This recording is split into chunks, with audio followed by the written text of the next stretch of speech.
Hi everyone, I'm Joanna Penn from the creativepenn.com, and today I'm here with Rachel Aaron. Hi Rachel. Hello, thanks so much for having me. Oh, it's great to have you on the show. Just a little introduction. Rachel is the fantasy author of the Heartstrikers and Eli Monpress series, as well as writing science fiction under Rachel Bach. She's also the author of 2K to 10K, How to Write Faster, Better and Write More of What You Love, which I read when it first came out and I reread in preparation for this, and it's still a classic. Thank you so much. Oh, no worries. So just start off by telling us a bit more about you and your writing and publishing journey, because sometimes it can seem to people that we emerge fully formed. Oh yes, no, this is one of those overnight successes that was 10 years in the making kind of thing. And I started writing back in 2004. That's when I really got serious about writing. I just graduated from college and I had like this really cruddy job where I didn't do anything, and I'm like, I'm going to write my book. I have no responsibilities. I have no excuses. I'm going to write it. And so I wrote a book, and it didn't sell. And this is before self-publishing, so it was agents, and traditional publishing was pretty much the only option at that stage in time. If you self-publish, something was wrong with you, and it was because you couldn't make it in New York, basically. And that is not true and never has been true. But at that time, that was the mindset that everyone had. So I was desperate to make it in New York. And so I wrote a book, and it got rejected by everyone. And, in hindsight, it probably deserved it. It was not a very good book. But then I wrote the book that became The Spirit Thief, which is now the first book in my Legend of Eli Monpress. Ta-da! Wow, that's a hefty book for those on the audio. This is actually 3 books. This is the omnibus edition, and it was the one I had on hand. And but it was and I sold that to Orbit Books in I think 2008, and it came out in 2010. And I also did my Fortune's Pawn science fiction series under the name Rachel Bach with, I don't know if you can see it, but Orbit Books, which is right there. Yeah. And they were lovely, but I'm a very do-it-myself person, and I quickly got very tired of people telling me it has to have this cover. No, we didn't talk to you. It was marketing. The stuff that you hear a lot in New York. And at that time, I'd made a bunch of indie friends because I'd been going to conventions. And this is, we're now in like 2013, and I'm meeting these people at conventions who had a quarter of my sales, but were making twice as much money as I did. And I was like, I think something is wrong.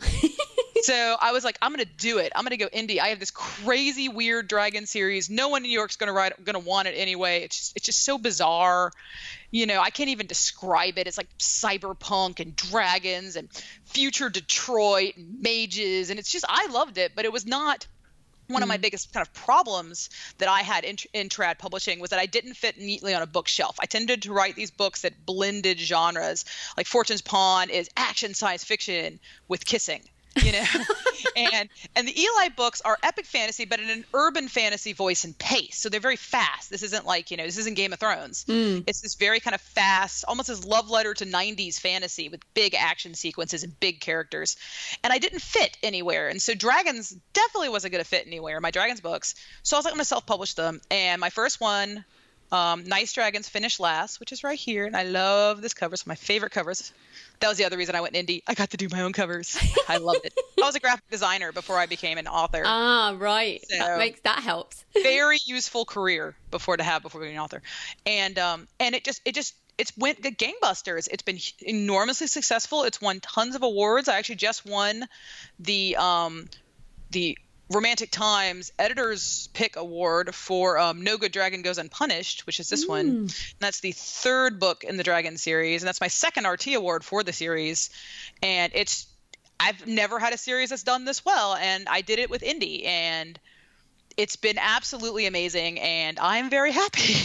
Wow, it's great that you started by saying you're like the 10-year overnight success, and so 2004. Obviously, we're kind of at 13 years at this point. But it's really great to hear that you've done both sides, and it's so kind of odd now to hear like 2006, and I'd forgotten that indie wasn't around then. I mean, but you gotta forget that it's before 2009. There wasn't a Kindle Direct Publishing. There wasn't KDP. It just didn't exist. Yeah, and that just changed everything. So people coming in now, kind of you hear people complaining, and it's like, no, this is amazing. It's still amazing and getting even better. I remember when indie people's first, when my indie friends, like I actually met John Hartness in Carolinas, who's a hilarious dude and writes really funny books. And he's been indie pretty much since, I think since the beginning. I don't think he's ever done any trad pub. And I met him at Carolinas, and he was just this dude with a table full of books. And I just started talking to him about his numbers. And because we know authors get together, we talk numbers, is what we do. Talk shop, can't stop us.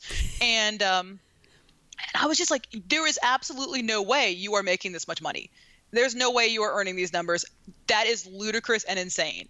And I just kind of went and looked it up, and I was like, wow. It was like seeing the keyhole, the garden through the keyhole, and I just had to go and get in myself. Oh, because I'm a really do-it-yourself person. Very, very much like to be my own boss and make my own decisions. I don't like people telling me what to do. So it was a natural thing. I think that's really important to remember as well. But let's and of course you've mostly written fiction, but you have this one non-fiction, 2K to 10K.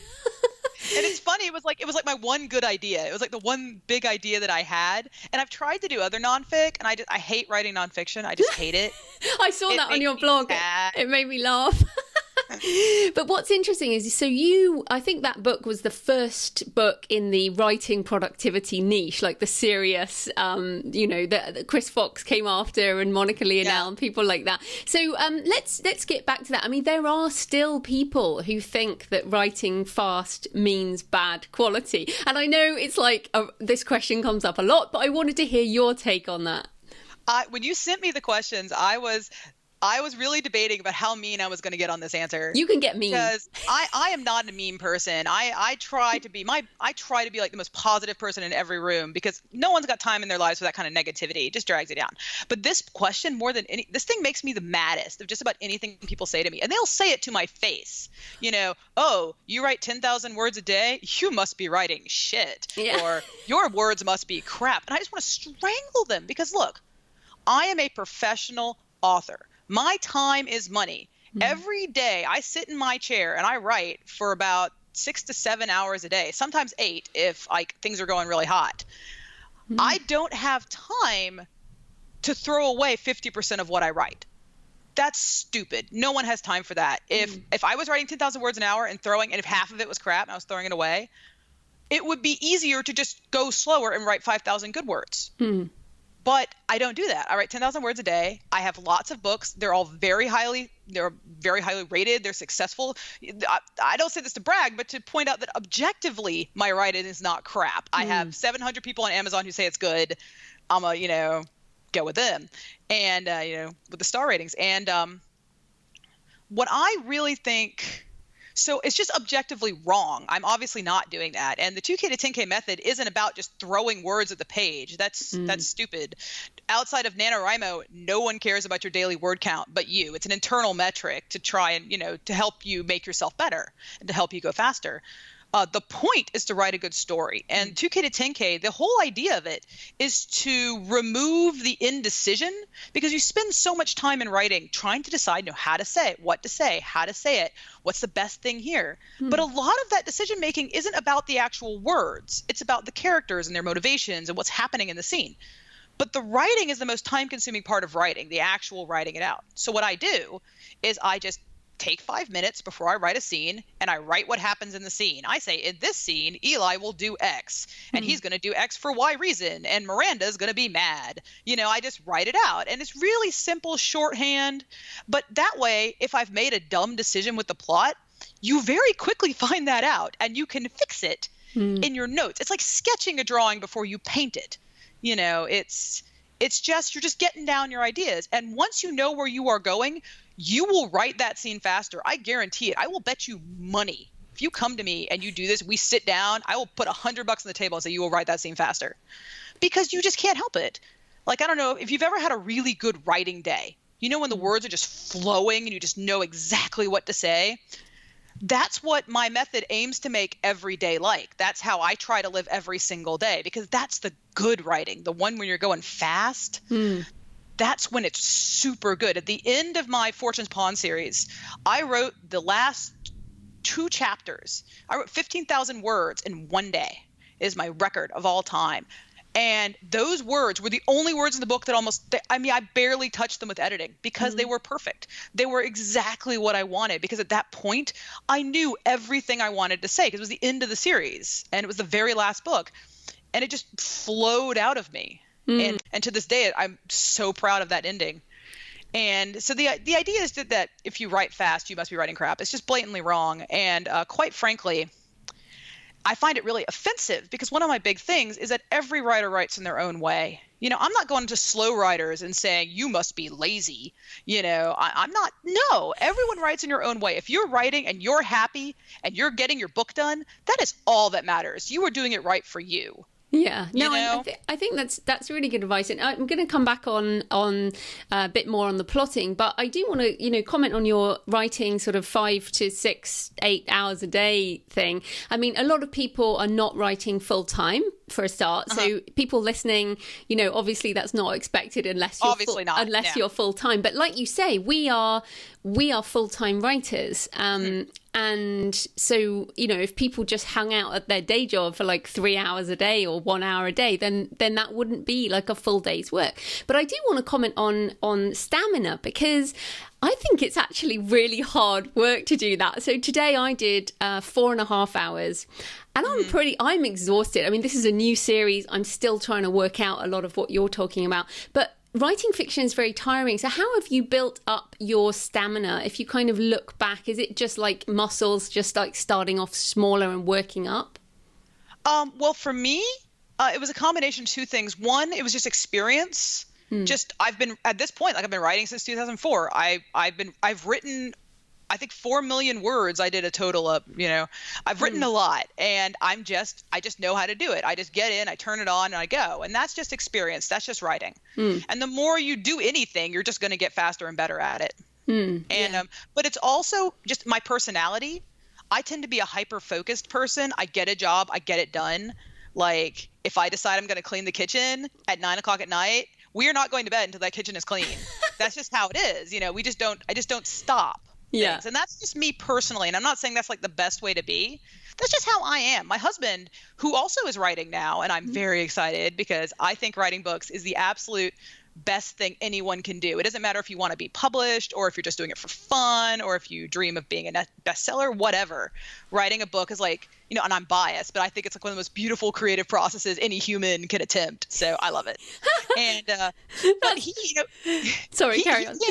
He can't do more. He does more than about an hour or 2 hours. He gets really, really exhausted. And that's just the difference between us as personalities. He's able to multitask a lot better than I am, whereas I'm hyper focused. And that's, they're both good. We both get the work done. It's just a difference of personality. Oh, that's great. And we're going to come back to the husband thing a bit later. But that's talking about plotting. I mean, you talked there about, almost the writing beats a few lines before the paragraph. Now, the 10,000 words a day, for example, that's not every day of the year. So when you're talking about plotting and kind of pre-writing, talk a bit about that process, because I think people in their heads, they're like, oh, you mean every day you get up and write 10,000 words? Like, if I did that, I would have a lot more books. Yeah, well, that's the thing. And I think it's really important to be clear that when we say writing, I guess you're talking about the actual typing, but the writing process includes this other pre-work.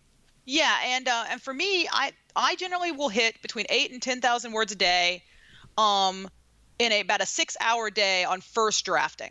That's my first draft speed. That's when if it's wrong, I'll just go back and fix it later. I just kind of, my goal is just get it down, because writing is not a performance art. No one is watching. You can throw all of that away and do it again if it's bad. Just get it out there so you can fix it. And that's just kind of and there's lots of people who really like to make it right before they move on, and that's fine. I've just found it's faster for me to just go through it. And every time I freak out, because I do freak out, I'll realize something is wrong. I'm like, oh, I gotta go fix it. And I'm like, no, Rachel, this is just the first draft. Just write it out, and I make a little note. I say fix it later. And I just move on with my life. And so the pre-writing, just explain how you do that. Well, what I do for my pre-writing is it's actually, and this actually touches on a question that you're going to ask in a bit, but about the series writing. But really, what I do is the number one most important thing about plotting is just you have to know where you're going. You've got to have a place you're going to. You don't have to know every single detail of the journey there, but you've got to know how the book is going to end. Why is it going to end that way? What positions are your characters going to be in when they get to the end? Because if you've ever driven anywhere and you've been lost, it takes forever. It is terrifying. It's meandering. It's awful. That's what writing without a destination is like. You know, you're just, and some people love exploring. I hate it. I hate not know where I'm going. I have to know. It's that goal-driven thing again. And so what I have found that the absolute best thing for plotting for me is to know where I'm going. And then I ask myself, how did I get there? And I just sort of work backwards. And I actually, for my plotting, I actually use a bunch of the strategies from Anatomy of Story right here. John Truby. I've fallen in absolute love with this book. He's not paying me anything. I just think he's amazing. And this is actually for screenplays. Yes. And I've been getting a lot of tips about plotting from the screenplay industry, because screenplays, they have nothing to work with. You'll have screenplays where it's like, you know, you may have 30 minutes of dialogue in the whole movie to get everything out. And so these guys, the screenplay people, they know the tricks. They've got fantastic tricks that you can steal for writing your novels. But mostly in my plotting, I focus on where am I going and why am I going there? And then I figure out how do my characters make that journey? What decisions lead us to these end goals?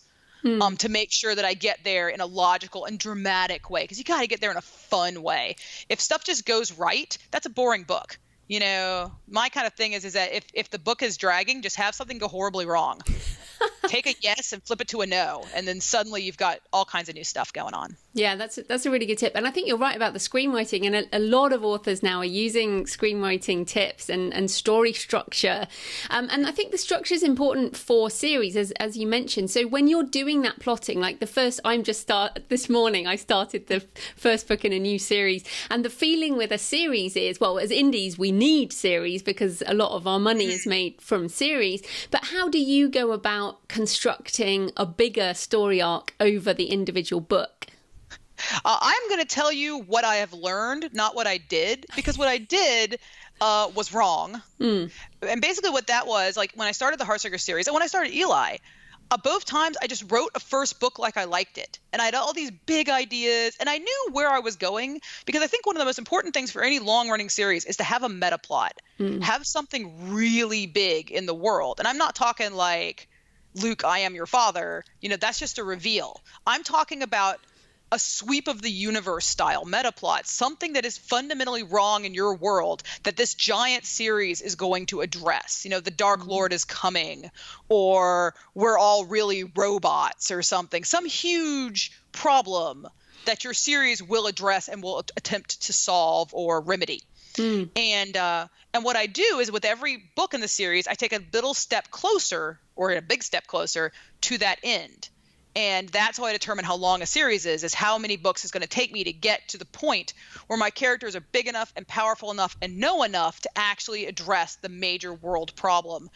And I tend to go very big with this. You know, my books are very sort of fantasy is all about significant personal action. So my books are really all about one group of characters changes the entire world. And that's really huge. And you don't have to go that huge. I just like it.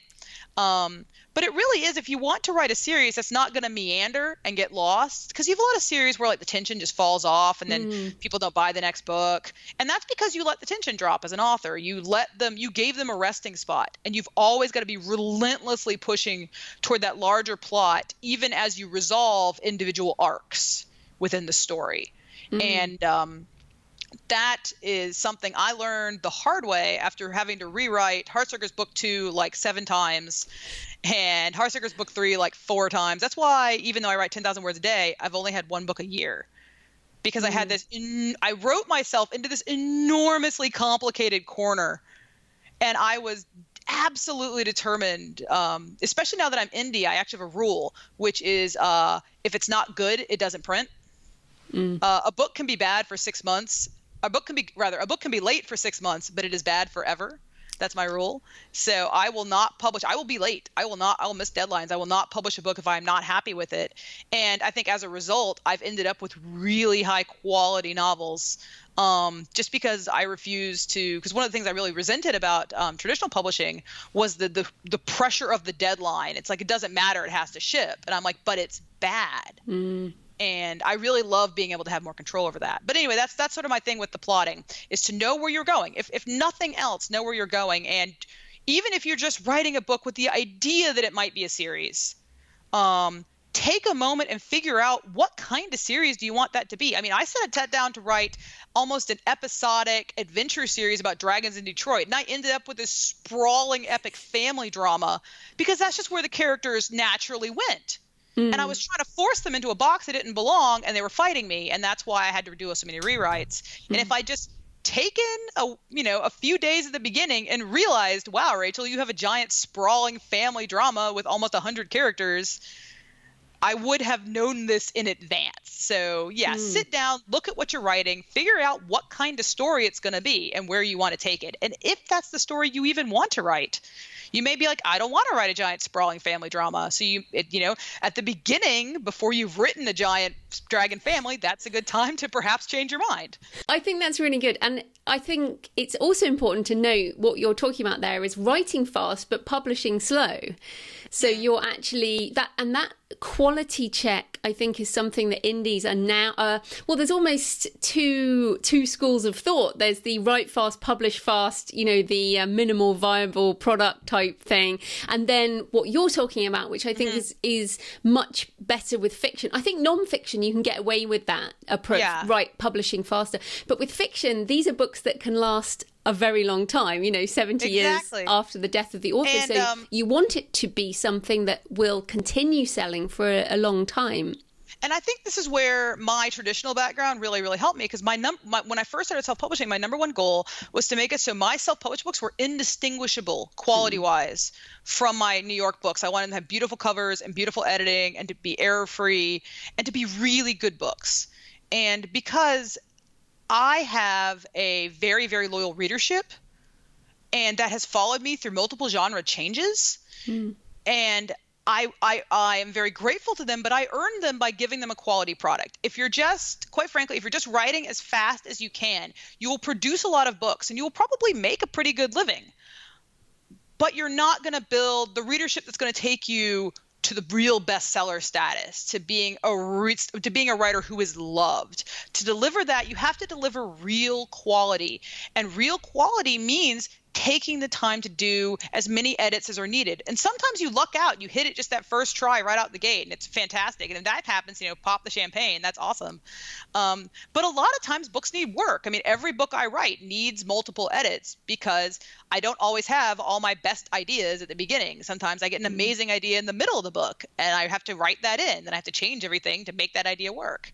And that's fine and natural. Yeah. I also think fantasy, because this series I'm writing is actually urban fantasy, and I'm like, oh my goodness, yeah, exactly. Welcome to the urban fantasy pool. Yes, thank you. But it's actually a lot bigger. I think fantasy as a genre is a lot bigger than like the action adventure thriller I was writing. It's bigger in word count, but it's also more complicated in that you need to make up a lot more if it's not all real world, for example. Well, so also, you pick up those things might develop later, and then you have to go back and fix maybe the earlier draft when your magic system matured or whatever. Yeah. And also fantasy, especially second world fantasy, where you're making up a magical system, you're making up a new place where people live. You've got to have all your ducks in a row, because if you start messing up the magic system and breaking your own rules, you're going to lose readers' trust. They're just going to be like, this person doesn't know what they're talking about, because you don't. You're making mistakes in your own. You're God in this world, and you're messing it up. And so fantasy is my favorite genre because you can do so much with it. You can do literally anything with fantasy. And I love reading it. I love writing it. And really sci-fi, the sci-fi I write is just future fantasy. It's just fantasy in the future. And good point. With I guess a lot more technology and things like that. I mean, any sufficiently evolved technology is indistinguishable from magic. Yes. So, Arthur C. Clarke, is that right? Technology. Yep. And so so what I keep looking over here because I got all my books. I got piles of them, and I hold this up. This is actually another thing about the reason it took me a year. This is 180,000 words. This is wow. Is that a 6x9?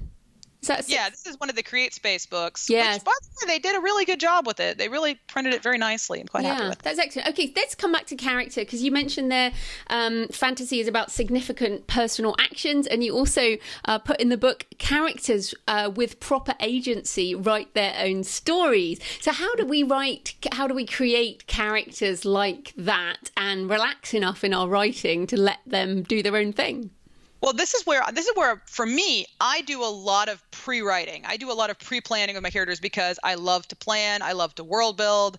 I like to get everything in line before I write. And especially since I write very complicated books, this is really important, because if I just started writing, I would get confused, and I have gotten confused, and I've had to redo a bunch of rewriting because of stupid stuff that should have worked out before I started. And that's just me. Again, this is all very personal, so I'm not telling anyone, don't just dive in. You're free. If that's how you like it, you're free to do that. This is just how I avoid the problem. And but what I do is I actually, at this point in my writing career, I've kind of evolved to use two methods, a hybrid of two methods. One is called GMC, and I actually talk about this on my blog, and it's not mine. I didn't invent it. It's I've actually forgotten the woman's name, but I linked to her on the blog. She's fantastic. And she's a book called GMC. And it's goal, motivation, conflict. And it's basically every character who appears in your novel who is any sort of a role. Like if they have a speaking role, they need to have a goal, they need to have a motivation, and they need to have a conflict. Something. So the goal is something they want, or so the goal is something they're trying to get, right? I need a glass of water is my goal. The motivation is, why do I want that glass of water? Well, I am desperately thirsty and will die if I do not drink this glass of water. And the conflict is, there is an alligator between me and the glass of water. It's the reason I can't get what I want.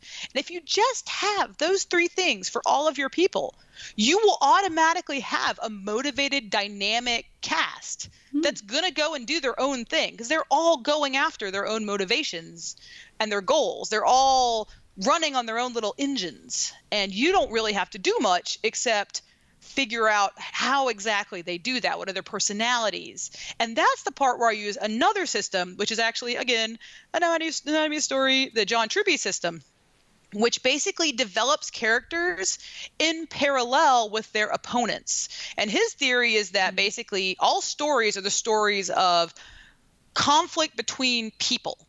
You have your character you have your main character who wants a thing, and you have the people who are opposed to that character. And these are not all antagonists. If you have a boy who wants to go out and save the world, and his mother is desperately trying to stop him because she loves him, and she's like trying to get in his way, she is an opponent to him. She is standing in the way of his goals. And what you do is you develop all of these opponents together with your main characters.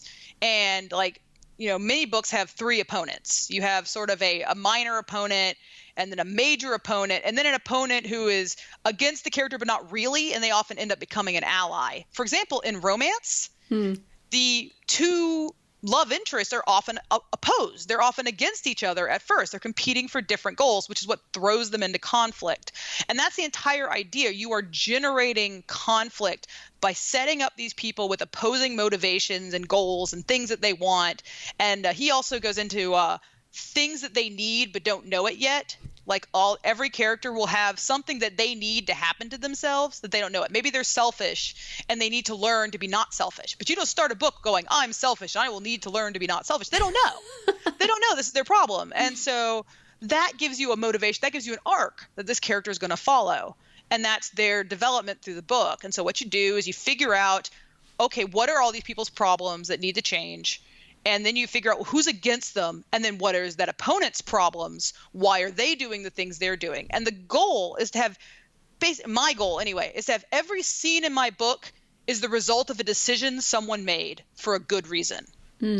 Every scene, nothing just happens in my novels. Every scene that we go into is because someone wanted to get something, or someone wanted to stop someone, or someone had a really great idea that turned out to be a really bad idea. It's just every scene is because of something the characters did. And is a result of a decision. And if you just do that, that is the definition of a character-driven story. The story is literally being driven by the decisions of the characters. And if you just keep following that, just let people point the people at where you want them to go and just let them gnaw their way to it, you will end up with a gripping drama. desperately want whatever it is you've set them up for, and they will find a way to get it one way or another. No, that's or be horrifically and tragically defeated.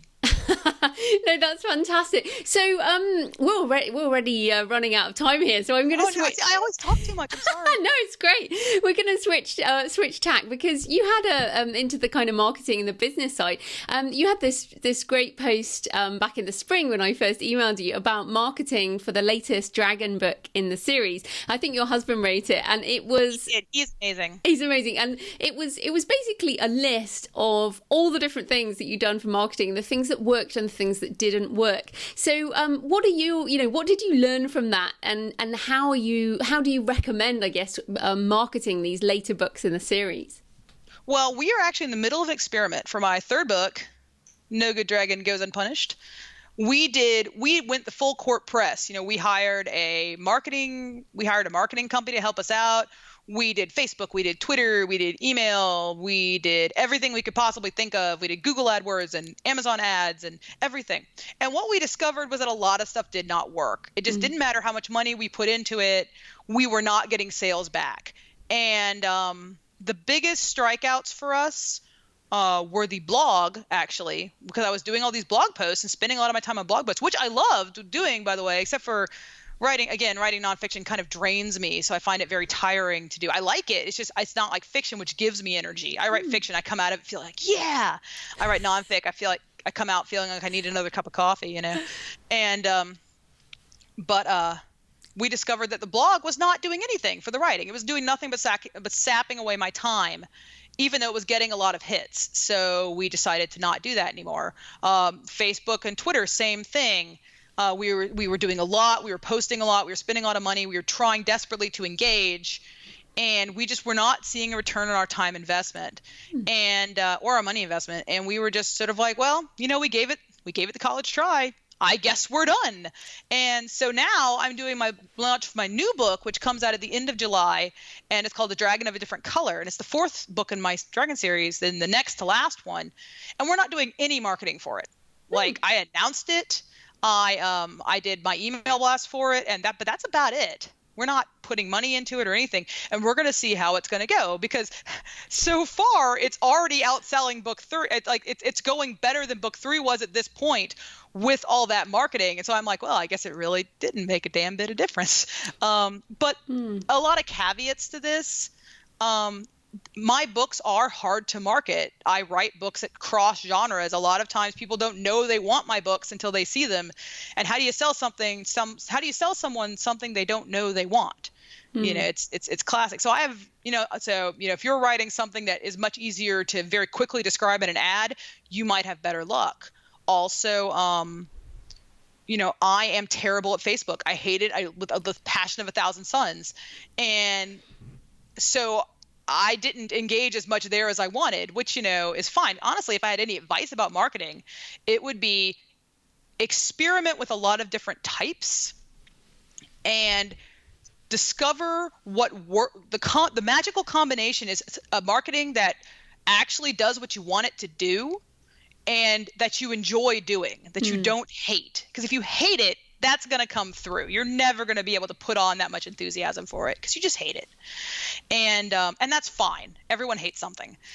But and for me, like, that was Facebook. There are so many authors who have so much success at Facebook, and I'm just not one of them. I hate it. And, it hasn't hurt my career, so obviously I'm fine. It is interesting. The blogging, I think, is really a very good point, because I agree with you. I don't think blogging is that useful for fiction authors. I think it's incredibly useful for non-fiction authors. And I was trying to build a non-fiction platform before I realized I didn't actually want to be that person. I didn't want to have that career. I'm like, I don't want to do this. I want to write fiction. That's what I want to do. And so that was easy to draw. Well, I will say the thing that worked really well, because there was some stuff that came out really well from this. And the number one thing we did that worked just amazingly was list bait for my mailing list. I had a mailing list that was probably about 1,800 people. So it was nice, but it wasn't huge. And we heard on the self-publishing podcast, actually, they were talking about using list bait. And my husband, Travis, who is the guy who comes up with all of this, by the way. I just sit in my writing cave and like growl at people, and he comes up with all the ideas. He's amazing. And but he suggested I write a short story about in Heartstrikers we could offer to the mailing list. And I did, and it's called Mother of the Year. And it's really freaking funny, I think. It's little Bethesda short, who's my terrible dragon mother. And the worst person in the whole world, really. And she I offered it to people who signed up for my mailing list, and signups went through the roof. I mean, I doubled my mailing list in the space of about 3 months, and it's now over doubled. I'm not actually sure how many we have. We have a lot. And that's probably affecting the launch of this next book. Exactly. That's where I was getting to. I think that's why, because we did that mailing list launch, and my sales just shot through the roof. And it's because these are people who have, when people sign up for your mailing list, these are people who want to be marketed to, and they're the best customers, and you have to treat them really well. You can't, if someone signs up, this is something I got from, actually, when I went to Romantic Times in May, I went to a panel with Sarah from Smart Bitches, Sarah Wendell, who's brilliant. And she had a fantastic point about mailing lists, which is that a mailing list is a promise. If you say to someone, I'm going to email you only when I have new fiction, only email them when you have new fiction. You want your email to them to feel like a present. It's like a present in their box, not like, oh, it's that lady emailing me again. You want them to know what the email, if you say, I'm going to email you every day with awesome recipes, you better email them every day with awesome recipes. This is your promise that you have made this person who has given you their email. And you should never abuse that. I'm actually very much against authors who trade mailing lists because you're betraying your promise. They signed up for your mailing list, not that other author's mailing list. And it works, but I find it to be kind of disingenuous. And no, I agree. No. I think you can do joint promotions where you share something on your list, and then if they choose to sign up for someone else's, then great. But it's interesting because what you're talking about there is creating something specifically for list sign up that is not available anywhere else. Exactly. And I haven't done, my Author 2.0 blueprint for nonfiction is exclusive, but I haven't got anything for fiction. And I keep thinking that. But it really is worth it. Yeah, exactly. And that's a really good tip for people. The other thing is that you want the mailing list to feel exclusive. You want people to feel like they're getting stuff no one else has. And I'm like, and my mailing list people, they get first access to everything I do. They're always the first to know. I email something on my mailing list, it pops up on Twitter. Oh my God, guys, guess what I just found out? They get to be the first to tell their friends about your book. And people get really excited about that. And when your fans are that excited about your book, that's amazing. That's like the best marketing that you can possibly have. So highly recommend making them. If you don't have a mailing list already, make one and make it awesome. Promise people something you can deliver. Like, I only email people when I have a new book coming out. That's my promise, because I can keep it because I suck at doing things monthly. I only email them when there's a new book. But the result is when my email comes in, everyone opens it. I have amazing open rates because they're really excited because they're the first on the block to know about new Rachel Aaron. They're super excited. I think that's really great because there's a lot of push about growing an email list, but it's what you do with that makes the real difference. So let's, coming back to that blog post, it says at the end that you guys are looking at selective focus and drastically scaling back on some things. Now, this is something I keep saying I will do. So what did you decide about? You mentioned blogging that you're going to stop doing, but what else are you drastically scaling back to focus on? We stopped blogging. We stopped the nonfiction blogging, which is kind of sad, but it was just eating hours and hours of my time that I needed for writing. We stopped Facebook ads. I stopped posting on Facebook as much because it was eating my time and eating our money and not giving anything back. And what you've really got to do is you've got to come up with a metric for measuring your advertising. Are you looking for book sales? Are you looking for views on your webpage? Are you looking for mailing list signups? Pick a number, like a hard number, and then do an experiment with a marketing to see if you can make that number bigger. And then when it's over, give it 3 months or something. Give it some time to actually work because marketing is slow. But when it's done and it's not doing what you want, cut it loose. Don't waste your time on things that don't work. Don't throw good money after bad. And as authors, we want desperately to do something. You want some button you can press to make your book sell, because it can feel really powerless. Your poor little book is a fish in the vast ocean, and you're trying to get attention. But so that's why you should always keep experimenting and be able to measure what you're doing. But you should never just keep doing something on blind faith, because all you're doing at that point, you might as well be buying lottery tickets or throwing pennies into a wishing well. You're just throwing money away if it's not working, and you can't prove that it's working. What's the point? Like, I actually stopped going to conventions because I loved them. They were super fun, but I have a young child, so they put a lot of stress on my family because my husband had to do everything while I was gone. I got sick almost every time because you leave your hermetically sealed writer cave and go off into the wider world. They would often wipe out about a week of work, and I'm like, I can't afford this. I'm not making enough fans and making enough connections to afford this. And I'm hoping that will change in the future, because again, conventions are really fun and I love them, but love wasn't good enough. The ROI was just not there, and so that's an example of things you just got to scale back. And yeah, so that's really what we did. It's such an important focus on what works. Yeah, or yeah, exactly. Focus on what works, or try things like you say as an experiment, and then stop them if they're not working. I think, and things change. This is what's so really important. You started off talking about 2004. The book marketing from 2004 is just completely, It's all advertisements and subway banners. Yes, and stuff. It was all print newspapers, or things have really changed. And things will keep changing, and I think they're changing even faster. So everyone should revisit their, revisit your writing habits, revisit your marketing tactics, all of that. So I want to, last question, I want to just talk about working with your husband. So first of all, part A, does that mean you're successful enough that you could hire your husband to work with you? Yes, it does. Although if we live in America, and if healthcare gets gutted, we're going to be in a real problem, because we are self-employed. We formed our own company, but there's only two of us, and we depend on the marketplaces to buy our health insurance, and we're already paying through the nose because my son has a cerebral palsy, so he has a pre-existing condition and he needs leg braces, and those are very, very expensive, and all that stuff. And if I'm very, very worried we may either have to move to Canada, or my husband might have to get a job specifically to get health insurance. And consider Europe. Our healthcare is so much better than yours.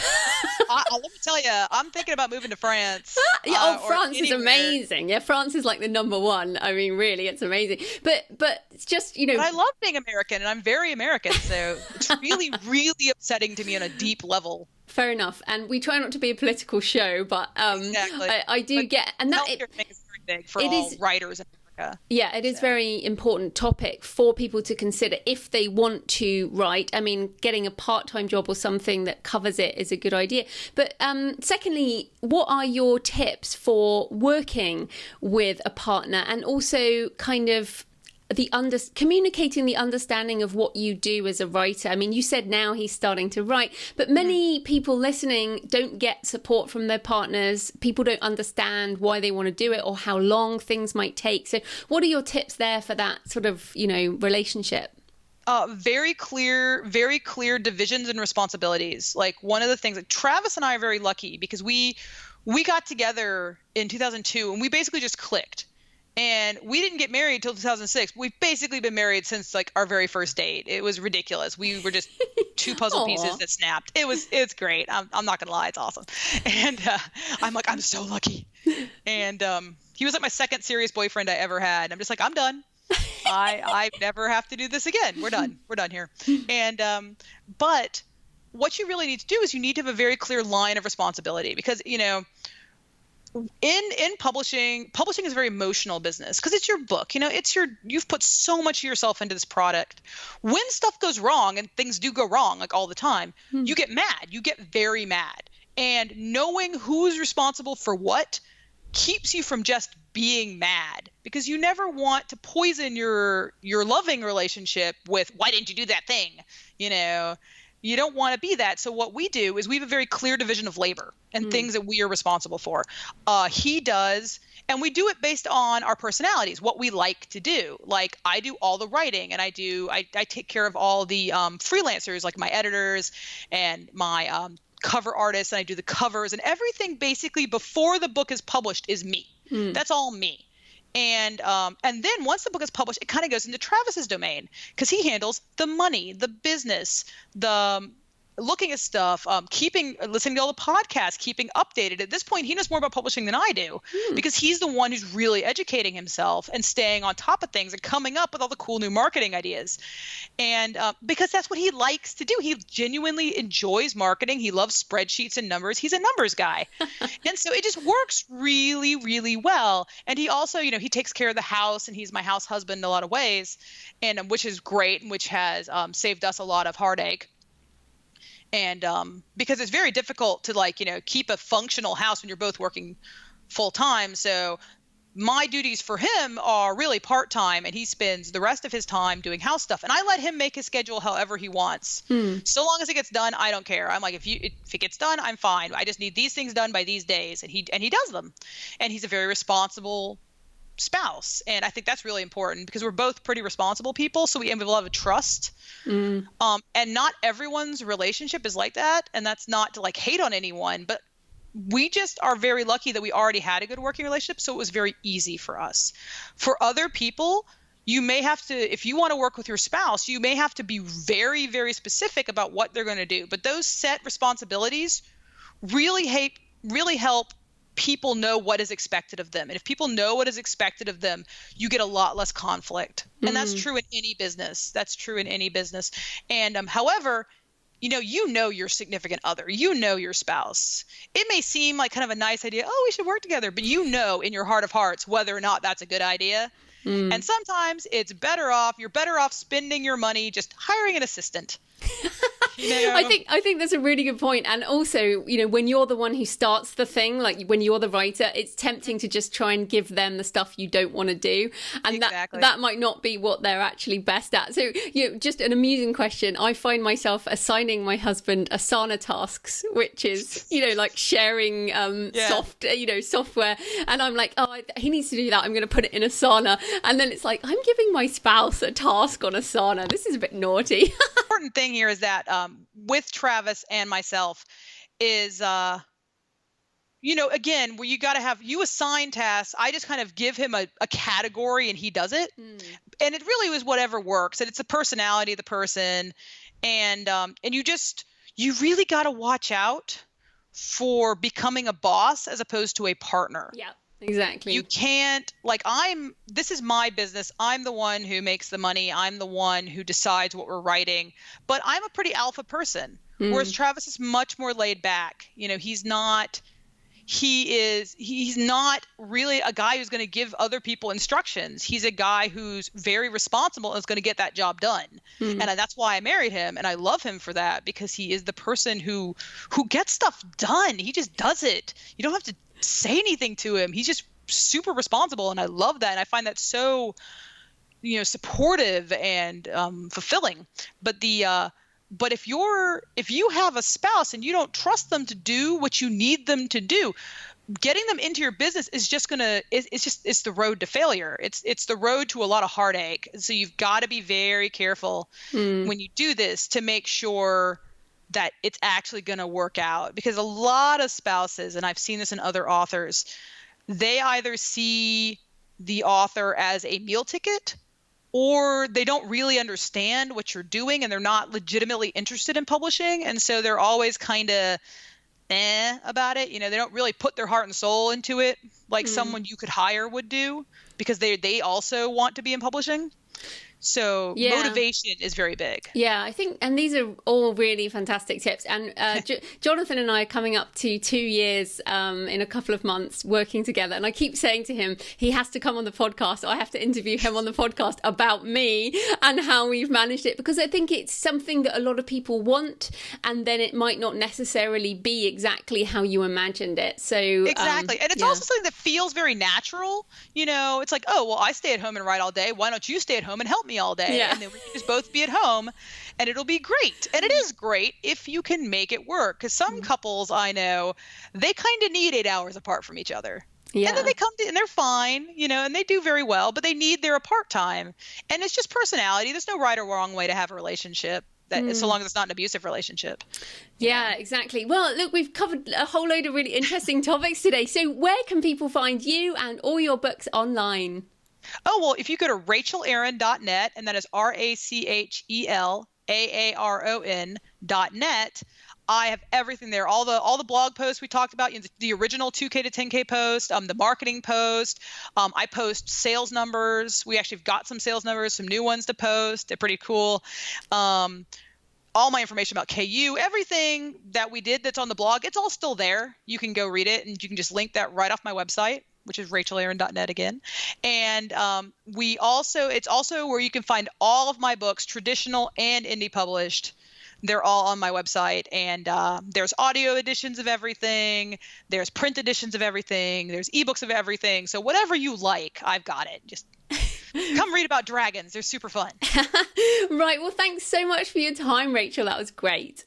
Thank you. This has been a marvelous interview. I've had a really good time. Anytime you want to do it again, just let me know.